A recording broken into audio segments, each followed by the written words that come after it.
All right, well, let me just need to shift something and then I can get started. Well, welcome everybody, or it's very nice to be here with you today for your PD meeting. My name is Greta Colombi, and I'm the director for the National Center on Safe Supportive Learning Environments. And just want to make sure this is looking a little bit different than usual. You all can see the screen okay, right? Okay, great. Just looks a little bit different than usual. Okay, so I'm really happy to tell you about Nestle.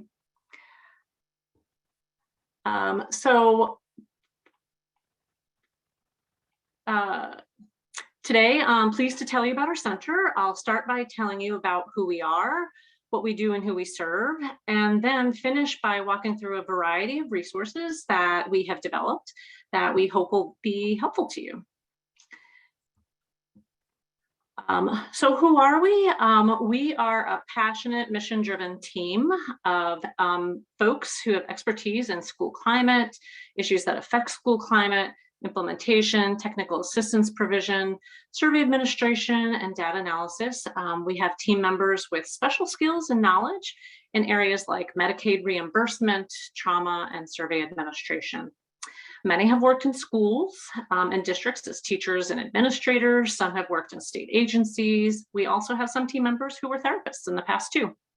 And our team stretches from Maine to Southern California and Florida to Washington State, crisscrossing across the country.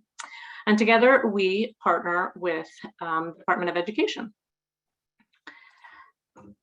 So what do we do? Well, in partnership with ED, our aim is to build the capacity of state education agencies, districts, and schools to make school climate improvements, foster school safety, and maintain supportive, engaging, and healthy learning environments to support the academic enrichment and success of all students. And to accomplish our mission, we do three things. We address emerging issues that affect our nation's schools, like addressing human trafficking, promoting mental health, and building trauma-sensitive schools. We support school climate survey administration and other data and survey work.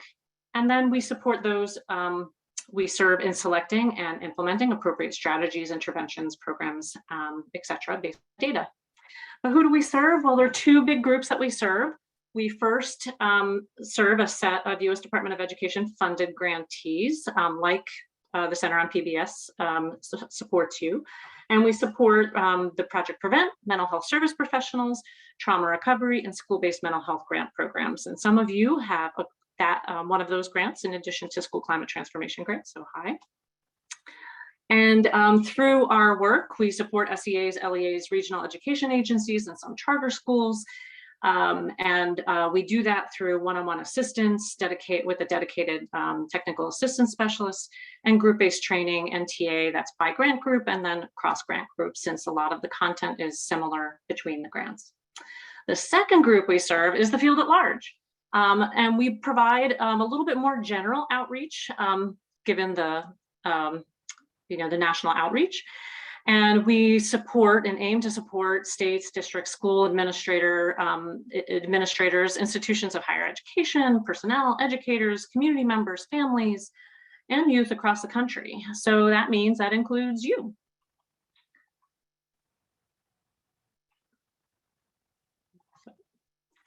There we go. So how can we help you and others across the country? Well, we provide a range of resources and supports, including providing a comprehensive website, guides and training products, policy compendia, data and survey tools, events and regular communication. So I'm going to highlight some of these for you. So the hope is that as we go through, you'll find a little bit of treasure for yourself. So when you're looking for a resource and you're not really sure where to go, we have a few options for you. We have got our comprehensive website, and to give you a sense of what the website looks like and what it includes, here we show on the screen a screenshot of our homepage. And you can see that we highlight new resources. We do that on a monthly basis. We have the COVID information still front and center as we update that webpage on a regular basis. We also feature upcoming events and other federal items and Nestle items. We have easy access if you use the drop downs at the top to be able to find exactly what you need. So for example, our website includes a range of free resources on a variety of school climate topics, specific to roles and also specific to education levels. And all the resources that are on our page, since this is a government extension website as an ed.gov, all resources have been vetted. So they've been vetted for quality and tagging and whatnot. And just to give you an example, on each topic, role, and education level page, we describe what that respective focus is, share major takeaways based on the research and what we're hearing from the field, include featured resources, and then have a longer set of resources to choose from and explore.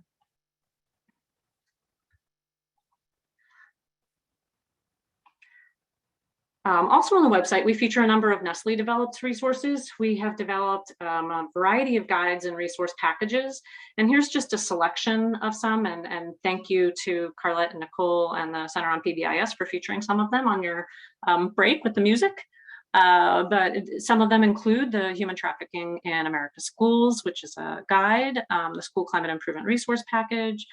One of our most recent ones is the suite of resources to promote student mental health, safe place to learn, etc. We also have a variety of training tools that include a range of mediums too. So some of our training tools include facilitator guides, videos, online modules, training collateral, including posters and handouts and what have you. We just released the staff development series for addressing human trafficking in America's schools, so really would encourage you to take a look there.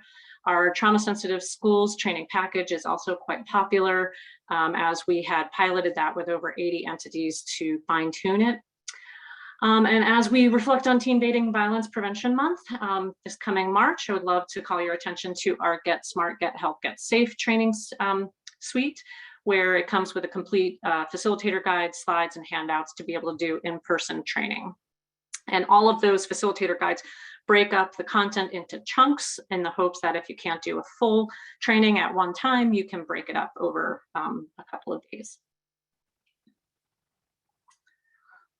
All right, but what about if you're looking for policies? What is the policy in your state? What are examples of policies being implemented across the country?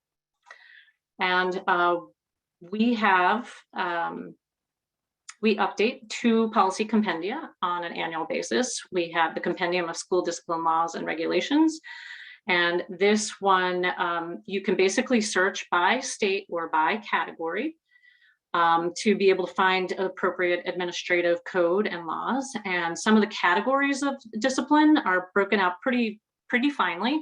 So you can find administrative code and laws on codes of conduct, in-school discipline, conditions on using certain forms of discipline, exclusionary discipline, including suspension, expulsion, and alternative placements, discipline addressing specific code of conduct violations, prevention, behavioral interventions and supports, monitoring and accountability, and partnerships between schools and law enforcement. So it really tries to look at the breadth of school discipline policy across the spectrum. So that is updated on an annual basis. The second one is state policy profiles on bullying, and you can find this on stopbullying.gov. And here you can see how state education agencies are taking action to prevent and respond to bullying incidents.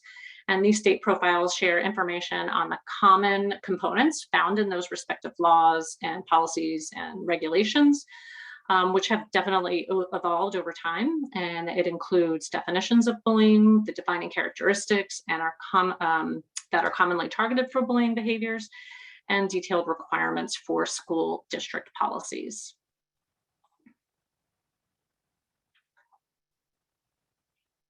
What about if you're looking for survey tools or data? Well, we've got 4 major spots that you can look. We have the EdSCLS, which is a suite of school climate surveys for students, instructional staff, non-instructional staff, and families, grades 5 through 12, which some of you are using. And then in the event that the EdSCLS isn't a good match for you, we also have a school climate compendia where we have batteries of school climate surveys that have been vetted as valid and reliable survey instruments that you can look through and see if there's anything else that you need to be able to explore or utilize. Also, on an annual basis, after going through a data quality review with state education agencies, we prepare a Gun-Free School Act report each year, so you can find all the previous year's reports. The next one is going to be out in the next couple of weeks, reflecting school year 2019-20. And then we also have a webpage with a selection of data trends and indicators if you're curious and want to see a couple of salient ones in one place. And what about if you're looking for the latest information and resources? Clearly, the Center on PBIS is a wonderful resource. We have a lot of great resources too that can round that out. And you can see here, we host a number of national events. So Nestle facilitates in partnership with the department the Lessons from the Field webinar series. We have a webinar just about once a month. We do have a couple coming up. March 16, we will have an event on supporting Afghan newcomers in schools. On March 30th, we'll be having another one on school-based health centers. More details will be coming out soon. We also have restarted our human trafficking webinar series. We have another 5 events that are going to be coming up, and hope to have you join us. And we also archive other Nestle events as appropriate. We also post other federal events that we see come through the past, and they're the upcoming ones. We also, on a bi-monthly basis, we release what we call the Bringing Into Focus, and this is based on what we're hearing from the field. We share what we consider seminal resources on a particular topic, because gosh, there's, like, for any given topic, there can be 500 resources out there. How do you know which ones are might potentially be the most helpful? So we try to pull what we hope are the most helpful for you. And for example, the last one we just posted, which included a couple of items from the Center on PBIS, was on tips for supporting positive learning environments during the 2021-22 school year, as we know that this has been an area of concern for many schools. And also on a bi-monthly basis, we release the Voices from the Field blog posts. We're about to release a new one on the connection between school climate and music. This is one of our most popular blogs that we are updating. A lot of folks are very interested in this, so I look forward to getting that out. And then as we work with our grantees, we also feature highlights on the work that they're doing. So as I mentioned, we work with 4 grant groups, and a lot of them are working on issues that you all are thinking about, or your colleagues are thinking about, including building a comprehensive school mental health system, thinking about workforce related issues as it relates to school mental health staffing, and partnering with community partners. So we just about every month we post a feature from one of our grantees, and you might get some nice ideas from there. And then finally, we update news clips on an ongoing basis. So if you're curious about what's happening around the country and you want to look really quickly, the news can be helpful there. And then finally, we're here to help. You are more than welcome to reach out to us at our help desk. You can email us, you can call us, you can complete an online TA request form. And we are most definitely, happy for you to reach out to us to think through any particular issues. If there is a particular expertise that you're looking for, we'd be happy to connect you. Happy to work with the Center on PBIS to be able to support you as well. So whatever we can do, we're happy to listen, think through the issues, and connect you with supports. Thank you, Greta. Appreciate that. Would you be able to stand for a few minutes in case there's any questions in chat? You probably could monitor that. So folks, jump in chat if you have specific questions for Greta. Janelle, are you able to come off mute? Oh, looks like you are.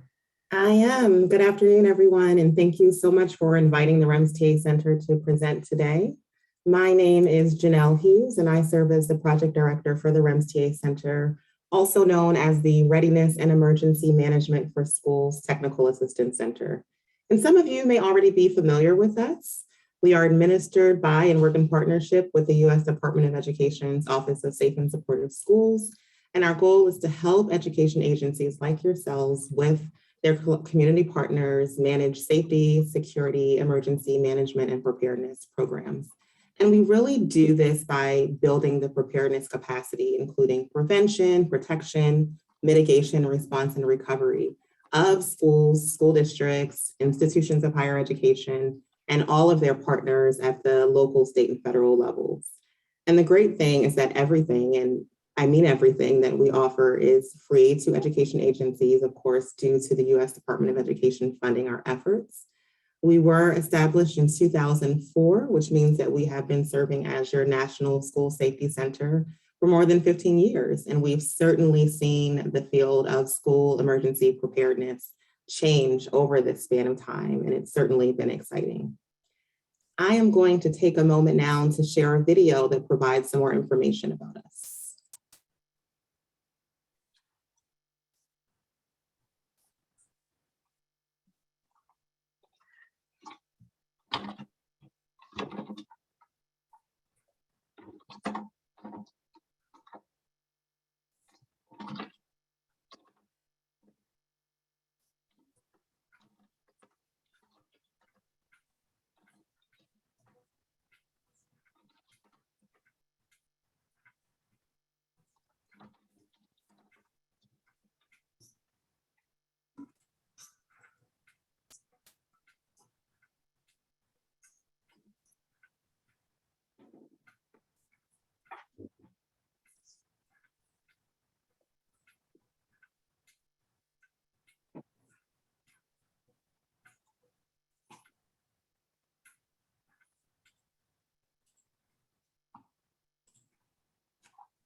Excuse me, we can't hear the video.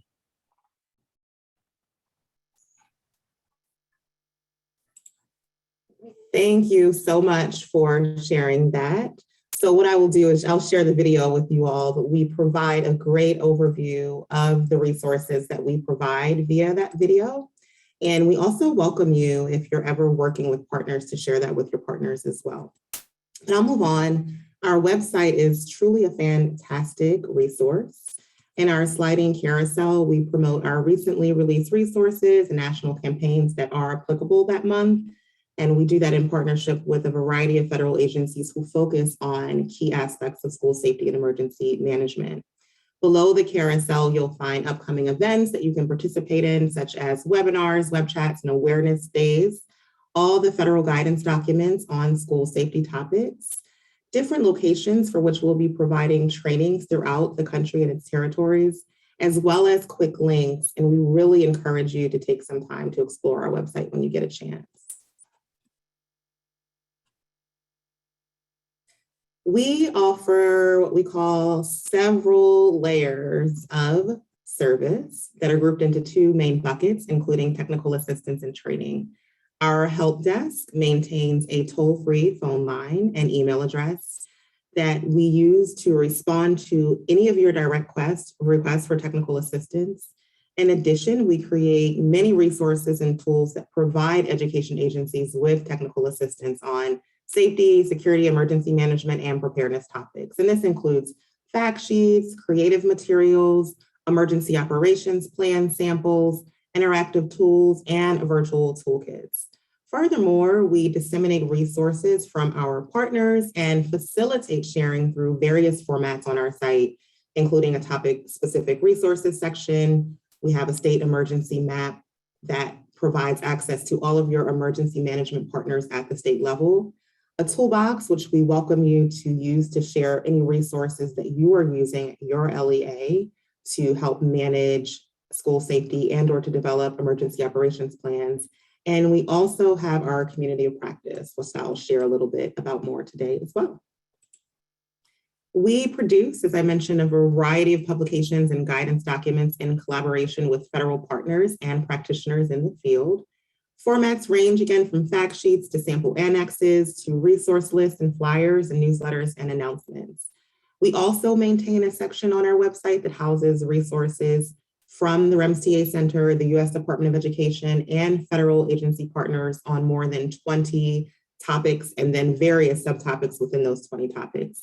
And these pages are grouped into 3 main categories: emergency management functions, such as continuity of operations, which I know many LEAs are dealing with right now as we continue to manage the pandemic. Also looking at different hazards and threats. And we actually think about hazards and threats based on 4 categories, including biological hazards, natural hazards, technological hazards, and adversarial and human-caused threats. And we also break them down into planning basics and principles, such as ensuring that your EOP provides for those who have access and functional needs to ensure equity.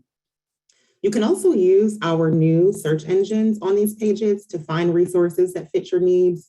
We allow you to search by subtopic, language, audience type, keywords, and/or year.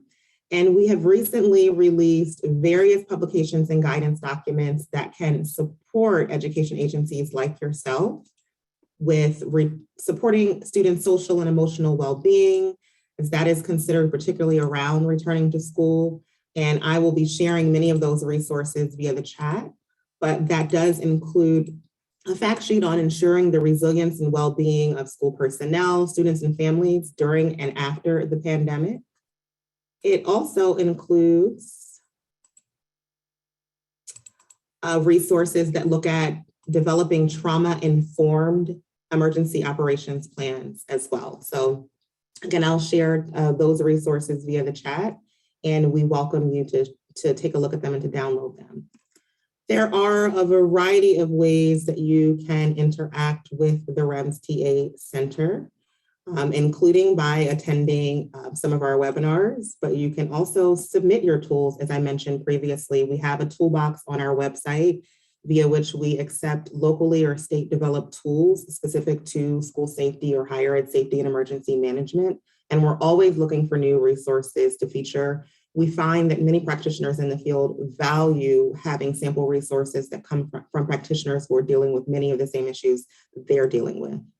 We also have a community of practice, which is our virtual network of practitioners throughout the field. We currently have more than 3,000 members. We do encourage you to join, and you can use that to start conversations, to engage in existing conversations. You can also set up private community huddles if you're interested. Then the REMS TA Center also offers both live and virtual trainings by request on topics including developing an EOP, resilient strategies, earthquake preparedness, and much more. And we're continually updating our cadre of available trainings. We also have a variety of what we call self-paced trainings available on our site. And that's in the form of a specialized training package that we have that covers a variety of school safety-based topics, including developing and enhancing memoranda of understandings with community partners. Some of the recent webinars that I just wanted to connect back to earlier when Tim Lewis was speaking about the role of parents. I wanted to highlight that right now in the REMS TA Center, we're hosting a role-based webinar series that looks carefully at the roles of a variety of different partners in school safety. We've held webinars so far on the role of school psychologists, nurses, community engagement specialists, and coming this Monday, we'll be hosting one on the role of parents as well. I also heard Jennifer mention a little bit about opioid abuse and prevention, and we have an archived webinar that's focused on opioids and drug-related emergencies and substance abuse prevention, and looking at how to manage that before, during, and after the pandemic. And as I mentioned before, a topic that remains of importance is looking at addressing access and functional needs in school and higher ed EOPs. And so we have resources on that in both the webinar form and in other forms. Again, our most upcoming event is a webinar that we're hosting on the role of families and parents in school safety, and that will take place on Monday. We do encourage you to register. And if you're not able to, the great thing is that you can view all of our archived webinars via the REMS TA Center website, and we post them within 7 days following the live event. There are many ways for you to stay connected with the REMS TA Center. Again, we do provide free technical assistance, so we encourage you to email us at any time to join our mailing list or to request technical assistance. You can also request a free live or virtual training for your education agency on key topics in school safety. We have, I think, 11 trainings taking place in the month of March. And so our trainings are very popular, and we have them in the train the trainer and the train the educator format. What's great about the train the trainer format, particularly as you're looking at sustainability at this point in your grant, is it really does help to build that capacity at the local level. And it allows you to carry that information on to new staff who come in, and or to look at how you can update the information provided as well. We also encourage you to follow us on Twitter at REMS TA Center. We often share our most up-to-date resources there. We also host Twitter chats with partners in the field on topics covering all hazards that we've discussed so far. We have a REMS chat with an expert series, during which we interview local or state experts on key topics or issues that they're facing. And we're always looking for new LEAs and SEAs to feature. So if you might be interested in participating in any of our Twitter chats and or our REMS on the Air podcast, please do not hesitate to send us an email. We're always interested in learning about new stories, what's happening across the country and within LEAs. So if you're working on a project that has a school safety or emergency management focus and you'd like to be featured, we would love to feature you. So don't hesitate to reach out to us. And again, as Greta said, we are here for you and we are available at any time. If you need technical assistance, you may call us at our toll-free phone number, which you can see on the screen, and or send us an email. And if you're on Twitter, don't hesitate to contact us there as well. And I will be sharing a ton of resources via the chat, so please bear with me. And so sorry about the video hiccup. Thank you so much, Brian. Thank you, Janelle. Appreciate it. Folks, jump in chat if you have additional questions, and I appreciate you're going to drop some of those resources in chat as well. That'll be great. All right. Jenny Betts, you're up next. Great, thank you. Let me just share my screen really quick. All right, great, you're up. Awesome. Okay, hi everyone. My name is Jenny Betts. I'm with the Center to Improve Social Emotional Learning and School Safety. And before I get started, I'm so glad to be here. I thought I was just going to say how excited I am to be with all the grantees, several of which I was scrolling through the roster that we've worked with in the past. So kind of excited to see some of y'all out there. But then listening to Greta and Janelle, I'm like, well, goodness, like, even when I think we're pretty cool and do some good stuff, I'm always just in awe of some of the other federal centers. So in particular, Nestle and REMS have really, really awesome stuff. So definitely glad and excited to be on that stage. So today I'm really just going to sort of introduce you to the center, CISLS we call it, Center to Improve Social Emotional Learning and School Safety. It's a lot of letters, like, all of our centers. And we are relatively new compared to some of the other federal centers. So as we start to dig in here today, and I'm only gonna take a little bit of time, it's important to note that I may be the one representing CISLS with you all today, but we truly are a national center. So I live in Oakland, California. Our director is in San Francisco, but our key staff spans really the entire country, from California to DC, New Orleans, Georgia, Texas, sort of everywhere in between. And it's important to note also that out of our key staff, about half are identified as BIPOC, Black, Indigenous, people of color, and about half identify as white. So it really is important to us to have a variety of different folks, but also make sure that we're speaking to that as we do our work. So the center was awarded in 2018. So again, we're relatively new and we're charged to build the knowledge and capacity of SEAs and LEAs across the country to adapt and adopt evidence-based practices related to social emotional learning, school safety, and all the other ways that our education systems really serve or interact with young people, their families, and educators. So our vision continues to be that when all children are educated in places of equity, safety, and learning, and when they receive the integrated academic, social, and emotional supports that meet their individual needs, they can achieve their greatest potential in school, career, and life. So as we started, we started by talking to the field, and based on a lot of conversations, need sensing, and research, there are a number of themes that guide our work. So integration, alignment and coherence, data-driven cycles of improvement, and sustainable implementation, all with equity at the center.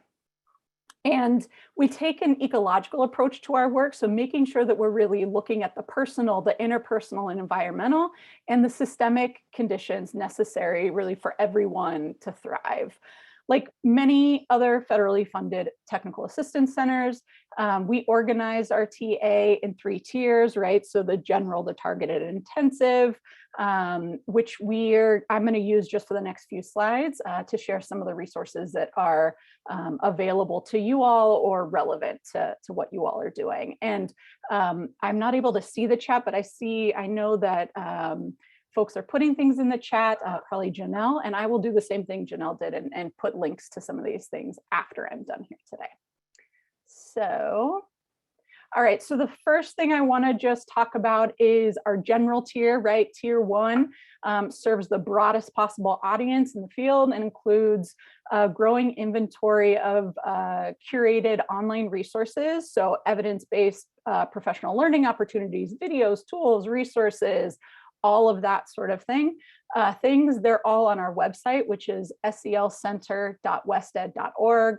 I'll put it in the chat later. So all of these tools are in the resources section of the website, and they are all really centering equity and in connection with what we call whole person work. So a couple things that you might find particularly interesting, and I'll definitely put these links in the chat later. We have, these are all relatively new too, the toolkit before the toolkit, which is centering adaptive and relational elements of restorative practices for implementation success, right? We know that it's not just about those strategies or saying we do restorative practices, but there's a whole bunch of things we need to do systemically and in terms of relationships and mindsets to be able to have that work be meaningful and effective. There's also another new one, integrating social emotional learning throughout the school system. So this is an update of resources for district leaders in particular. And then we have a brand new tool that just came out on teaching the whole child and integrating equity-centered SEL practices and academic learning. We also very soon have more things coming out on comprehensive school safety, which is another piece that we work on. So we also, similar to all the other centers, right, have been part of or hosted a number of webinars, in particular, a number in the last couple of years that really are connecting equity, racial equity, social emotional well-being, especially in this, time of more intensified call for racial justice in America's schools. And it's an important piece of what we do. So there's, sections on the website to look at curated resources around that, and happens to be a big portion of the work that we do. So for tier 2, or second tier, right, those targeted technical assistance supports include peer-to-peer collaboratives for both SEAs and LEAs, where they can work on a shared problem of practice, and something that's also relevant to the broader field. So the work then yields, additional tools for the field that are really participant designed and tested, so that we can disseminate them based on what our SEAs and LEAs have learned through those collaboratives. And there are a number of folks here in this session who have been part of our collaboratives or currently part of one of our collaboratives. So we started our first 2 years, which has just concluded our first 2-year state collaborative. And then now we have 2 similar networks of practice going on currently. So one is specifically for LEAs, that's around restorative practices. And then we have just starting up our newest SEA collaborative, which is called Data for Truth and Action. So it's teams working with their own colleagues and folks from other states on an equity challenge and looking at a lot of data. So those cohorts have already been selected, but definitely worth keeping an eye out for when, you know, the next opportunities come up. So finally, third, our intensive supports, right? So we really do our best to meet the needs of SEAs and LEAs around SEL and school safety by providing one-on-one consulting, training, other sorts of things. So a few examples that I thought might be useful in terms of things that might, you know, make you think, oh, I might, you know, contact them about this or that. So, you know, we've helped a number of states really look at how to incorporate equity into their SEL competencies, or even just to work on getting statewide SEL competencies. We've had a lot of working sessions on alignment and coherence. So how do we make all of our programs across our state or across our district that are serving young people or serving families or whatever our population that we're talking about is, how do we make sure they're all connected? We know what each other is doing and that we're not overlapping and that we're communicating to be really coordinated together. We've also been helping a number of SEAs develop comprehensive school safety models.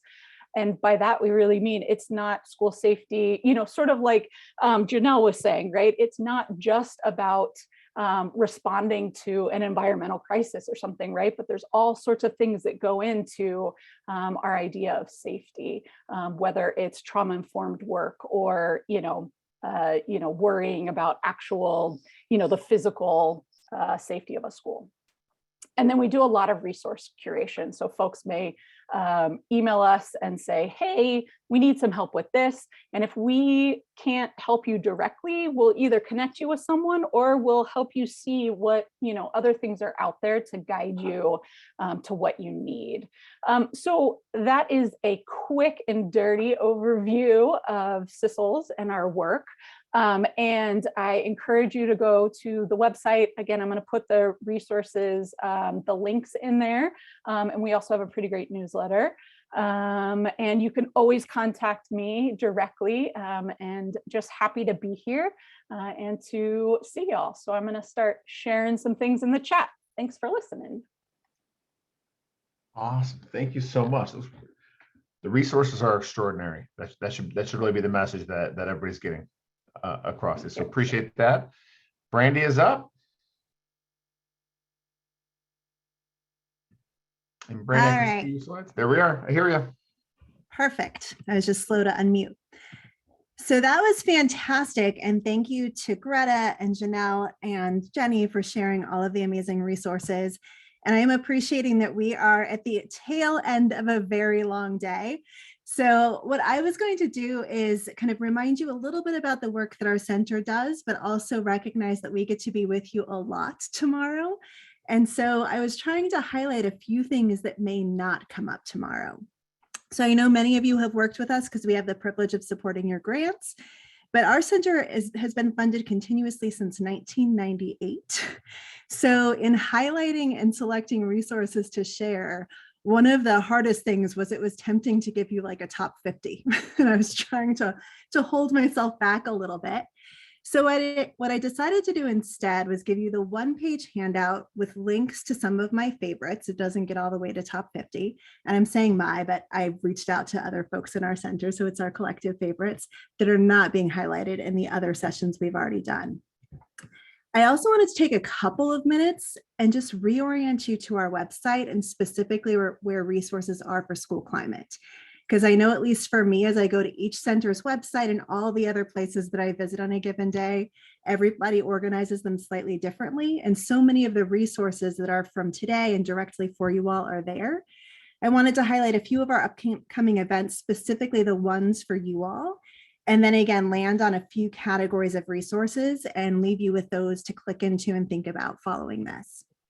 So with that, the handout that has everything, I think I successfully pasted a link in chat, but it's also in the Google Drive. you'll see there's a thumbnail sketch of each resource, there's a title of it, and there's a hyperlink. So that should allow you to stop listening to me when you want to and go and play with clicking as you go. Our website, as you all know, is pbis.org. It's at the bottom of every one of our slides.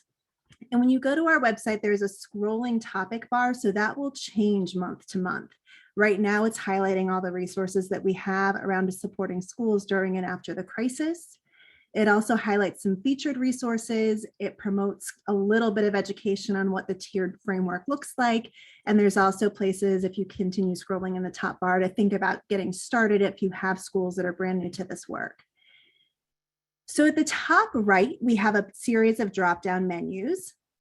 And the first one is mostly informational. It just gives some background knowledge and reading. The second one is where all of our buckets of content fall. And so one of those buckets, as you all know, is school climate. So all of the resources that we have collected, I think from the beginning of our work with school climate transformation grantees back in 2014, all of those resources are housed there. And we have links to videos of past webinars. These videos will pop up there as well. So that's a one-stop shop for all things school climate. That page is organized a little bit differently than the rest of our website. So it is the timeline. Again, it goes all the way back. The newest information, including today's content, is at the top. You all hopefully have found that since you've been going there. And we have the announcements for all of the upcoming webinars. So I'll show you those in a second, but many of you have been accessing those live. Many more of you have been accessing them with video. So we're excited that those get recorded and posted so you can watch those across time. The whole series, as I said, is posted, and we have webinars roughly once a month. So we have webinars that have already happened this month. We have one next month. So next month, we're talking about prevention and mitigation of drug use. In April, we're talking about culture of coaching, and we have them also in May and June. So continue to check those out. We also prompt you with email reminders. The next tab focuses on our tools, which is our bigger buckets of information, including some of our assessment tools like the fidelity measures that Don and Steve will highlight tomorrow. Then we have our resource bucket for all of the publications. And I'm just sharing a little bit of my cheat sheet. So when I am looking for a resource and I'm not sure what category it goes in or where it is, I can actually search it really quickly through the all publications button. And when you do that, what it opens up is a filter. And so you can use this to kind of within everything that's available, either search by topic, which are our bigger bins, or you can dive down and drill into specific keywords. And you can cross-reference those so you can hopefully use that to really quickly find exactly what you're looking for. There's also a search bar at the top if you already know the name. So with that, I'm going to give us just a super quick tour of some of the resources that came up as some of our kind of top priority resources that are also newer. So this morning we started the day, I feel like Ruthie and I are the bookends. We started the day talking about resources from the center and resources around promoting and centering equity within the work. Ruthie briefly mentioned the Cultural Responsiveness Field Guide, but she highlighted one of the resources that was the 5-point approach to discipline. So this resource has been around for a while. Many of you have probably seen, used, and loved it. It was updated in March 2021. So if you haven't downloaded it recently, it would be good to look back at. And I always tell people when I mention this resource, don't just read the front stuff. So a lot of the really good actionable resources are in the appendices. And sometimes in a typical document, the appendix is what you ignore. In this one, read it all. And a lot of the tools show up in the appendix. Our work group also developed a fantastic resource on discussing race, racism, and important current events with students. I don't know about y'all, but when I was watching my kids in remote school last year, I watched really amazing educators struggle with how to discuss current events. And I was wishing at the time that there was something we could give them that had a lesson plan so that they could actually go in the next day and feel like they had the tools to approach some of the tougher topics. And this is that. Right? It gives people references, it gives people kind of resources in general, but it also gives them really specific actionable things that they can walk away with and go teach better the next day. So both of those are fantastic. There is also an equity community of practice that has launched. We missed, if you didn't see this earlier, we missed the first meeting, but the schedule of events is on that website. So feel free to check that out. I'm going to highlight a few of our newer resources also for classroom. So many of us liked, hopefully, the Supporting and Responding to Student Behavior Guide that OSSSS released back in 2015. That guide has been updated and we re-released it from our center this January. So it is very much a similar resource in the sense that it gives folks actionable classroom practices. It gives them examples and non-examples of what those practices look like. But this version has gone a little bit further into thinking more broadly about supporting students' social, emotional, and behavioral needs. So it emphasizes some newer practices that were not reflected in the original one. So please check that one out if you haven't seen the updated version. There's also been a fantastic webinar that many of you have seen because we've promoted it quite a bit that Kent and Maria did as part of the school climate webinar series. And there's a resource on multi-tiered systems of support in the classroom that just takes that idea of the triangle, which we know and love at the state, district, and school level, and talks about what it looks like in the classroom context. So all of those are fun to check out when you have a minute. We also have a work group that's been doing a really nice job focusing on rural resources. And so thinking about what is unique or different about contexts that are rural, especially in the context of a pandemic, where access to internet becomes really critical to have access to learning.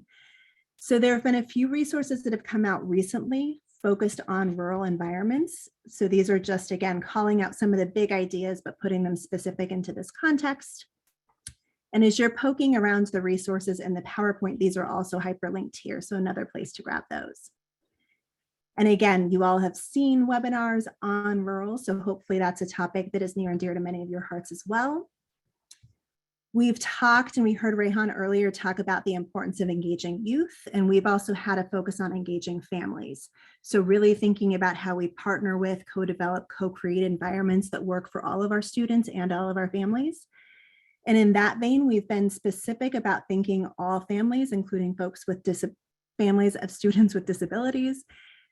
So we've thought about how to give families resources to focus on IEP and preparation for that. We have an older ebook that didn't make the slide list because it's older around engaging families. It has chapters that go into a lot of depth. You have resources to prepare families to think about, questions they have as they're entering an IEP, and other resources to think about how we enhance and engage families from diverse backgrounds. And then an exciting new tool is ways to get actual data to guide the discussion around engaging families. And so the Oregon team is going to be releasing soon, so sometime this spring, a formative input survey that allows us to get feedback and implementation to guide our work from students, from families, and from school personnel.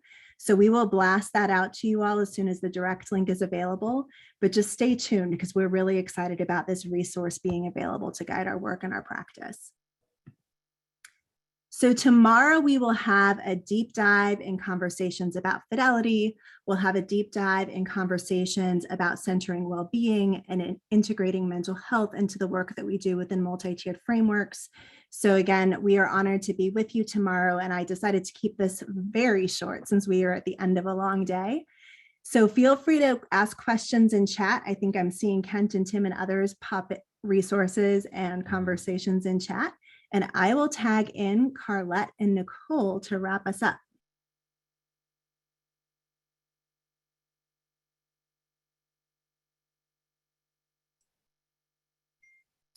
Thank you, Brandy, and thank you to all of the representatives of the TA Center for sharing those resources. We definitely want to make sure that you guys are aware of these TA centers and the wonderful work that they're doing, and take advantage of the resources that are available to you. In general, you're all doing work around school climate with the same kind of goal in mind, but you do all have very specific projects that are specific to your population. And these TA centers really do have a wealth of information and assistance that it could really benefit your program. So don't lose sight of that as you progress through your projects. Some resources are probably better fit for, you know, your beginning years, but there are resources that are applicable to every year of your grant. So please, please, please don't lose sight of that. If you have any questions, if you have any comments, if you missed something, if you want to know a little bit more about something, you can reach out to us, or you can reach out to these TA centers directly. They are great about responding and getting you the information that you need. So we are at the end of day 1.